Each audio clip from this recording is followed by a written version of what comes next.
Welcome back to BNG Hockey, where it's always black and gold. At yesterday's media availability after the draft, Don Sweeney did say we'd be getting some clarity on their RFAs as soon as today, and he was a man of his word as we get not only one, but two brand new contracts. This is the player I'm most excited about of the two, so that's the video I'm going to start with, but stay tuned for the next contract in a later video.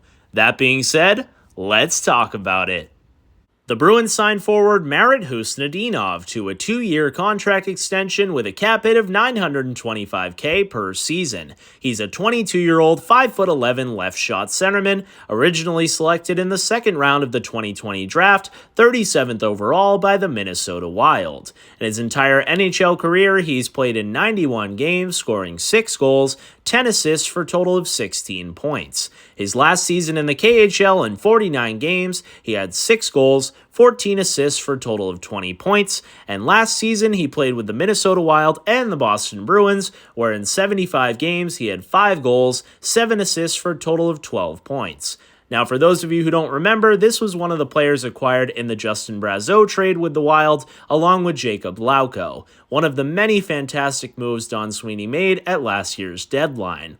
In 57 games with the Wild, he had 2 goals, 5 assists, and a total of 7 points. And he really didn't play all that much for them, pretty much was just a fourth-line center and a scratch guy. In fact, when I watched the Wild, I actually thought this guy should be playing more because he's super noticeable in the little amount of ice time he had. When he came to the Bruins, he moved up and down the lineup and played a bit of a bigger role, where in 18 games he had 3 goals, 2 assists, and a total of 5 points. So even though the stats don't really jump off the page, this is a player that's a lot more than what his stats have shown. I really like this player for the Bruins, and I think this was a sneaky job by Don Sweeney. Let's start off with the contract itself.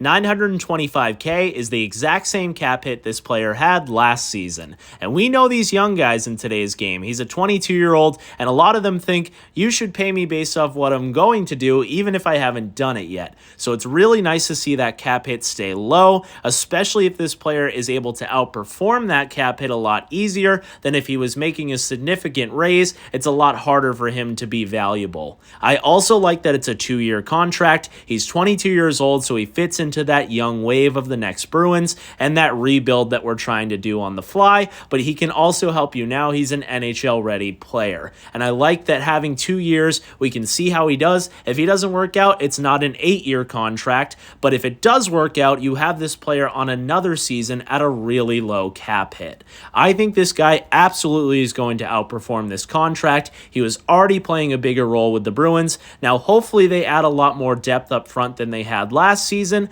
but even on the fourth line, this is a guy who brings a ton of speed. He's very noticeable on every shift, just always competing, blocking shots, has some sneaky skill. I could see this guy putting up 10, 15 goals pretty easily, and especially if he's going to play full-time at the NHL level and play with some better players. I could see his ceiling being more of a nice third liner. He was a second-round pick, so at one point, this was supposed to be a pretty solid NHL player, and I still think he has plenty of runway to hit that ceiling, and I'm happy the Bruins are going to keep this guy around, and it only cost us a trade of Justin Brazeau to get this guy, and I think already he's a better player than him. The Bruins are looking to bring speed, skill, and youth to their lineup, and this guy brings all of that along with his versatility, his ability to play both center and wing, so he will absolutely be making the team next season, whether it be in a third-line role or a fourth-line role or even a depth role if we add plenty of other forwards up front. I'm excited to see him continue his career as a Boston Bruin. I really like this guy, and I'm really happy he's going to be sticking around. Now, that being said, it doesn't look like his fellow teammate Jakub Lauko might be sticking around. They do have the same agent. It sounds like Lauko will go to UFA status.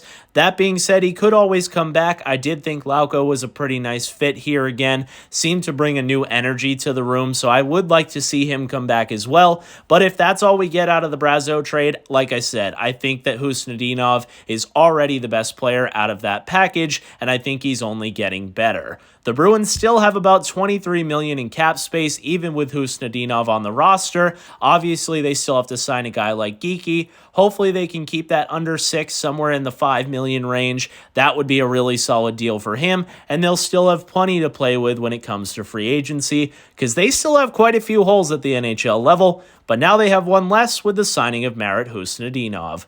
So let me know your thoughts. What do you think of this contract? What do you think of this player? And what do you think's next for Don Sweeney and the Boston Bruins?